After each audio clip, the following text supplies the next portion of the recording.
Slang. An interesting fact about the word slang is that it was originally a term for the old French phrase, which translated into English means dirty language. Slang is regarded as unconventional language. It is colloquial, sometimes vulgar, and always innovative. Nothing registers change in cultural thought faster or more dramatically than slang. Lexicologist Stuart Burke Flexner defines slang more precisely as a body of words and expressions frequently used by or intelligible to a rather large portion of the general American public, but not accepted as good by the majority. Linguists Lars Anderson and Peter Trudgell, on the other hand, claim there is no good definition of slang and quote the poet Carl Sandburg. Slang is a language that rolls up its sleeves, spits on its hands, and goes to work. Although linguists make no value judgments on levels of language, the general public seldom views slang without passion. It is seen as either a harbinger of hope and change, particularly among the young, or as a threat to what is perceived as proper language in society. The circle of slang users is much narrower than users of colloquialisms. It is mainly used by the young, who try to demonstrate their spiritual independence and defiance, or low-class people who lack in education. Slang is usually informal and spoken, rather than formal and written. Slang is not the same as dialect, nor is it equal to swearing, although may take on a vulgar edge, and it almost always evokes negative attitudes. Characterized by its ability to startle, slang falls below the neutral register of daily speech. It is considered to be language of a particular group. The New English Dictionary defines slang as follows: the special vocabulary used by any set of persons of a low or disreputable character, language of a low and vulgar type, language of a highly colloquial type. Most dictionaries define slang as language of highly colloquial style, considered as below the level of standard educated speech, and consisting either of new words or of current words employed in some special sense. This definition might turn out inadequate because it equates slang with colloquial style.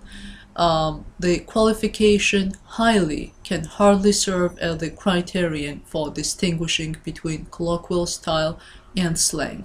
We must make a distinction between slang and colloquialisms. According to Zuckerman, slang refers to informal and often transient lexical items used by a specific social group, for instance, teenagers, soldiers, prisoners, and thieves. A colloquialism is a lexical item used in informal speech. The broadest sense of the term colloquialisms might include slangism. Its narrow sense does not. Slangisms are often used in colloquial speech, but not all colloquialisms are slangisms. So one method of distinguishing between a slangism and a colloquialism is to ask whether most native speakers know the word and use it. If they do, it is a colloquialism. Slang is sometimes regional, in that it is used only in a particular territory, but slang terms are frequently particular to a certain subculture, such as musicians. Nevertheless, slang expressions can spread outside their regional areas to become commonly used, like cool, for example. While some words eventually lose their status as slang, others continue to be considered as such by most speakers. When slang spreads beyond the group of subculture that originally uses it, its original users often replace it with other, less recognized terms to maintain group identity. For this reason, slang vocabularies are particularly rich in certain domains, such as violence, crime, drugs, and sex. Alternatively, slang can grow out of mere familiarity with the things described. Slangs should be distinguished from jargon, which is a technical vocabulary of a particular profession.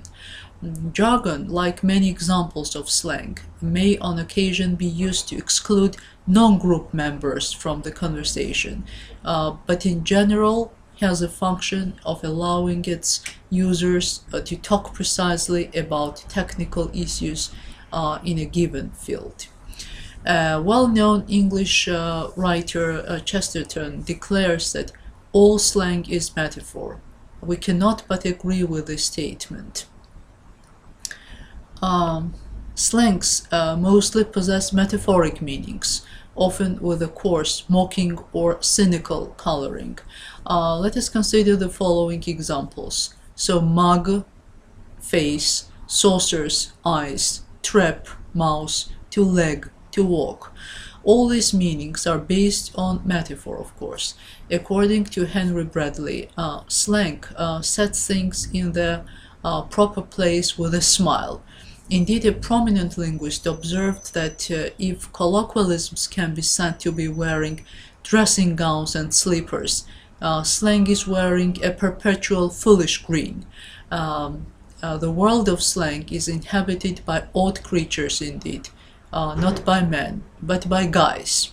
Mugs for faces, flippers for hands, etc. And now about dialect words. Dialects are usually regional forms. It is a variety of a language which prevails in a district, with local peculiarities of vocabulary, pronunciation, and phrase. The term is applied most often to regional speech patterns, but a dialect may also be defined by other factors, such as social class. Sometimes in stories, authors use dialects to make a character stand out. A dialect that is associated with a particular social class can be termed a sociolect. Among functional styles, dialect words are usually found in emotive prose, and their use is rather confined. And finally, about vulgar words and vulgarisms. Vulgarisms are expletives and swear words which are of an abusive character, like damn, bloody, hell, etc. So-called four-letter words, the use of which is banned in social intercourse. It should be mentioned that vulgarisms paved their way in modern fiction. Their function is to express strong emotions, anger, rage, annoyance, etc.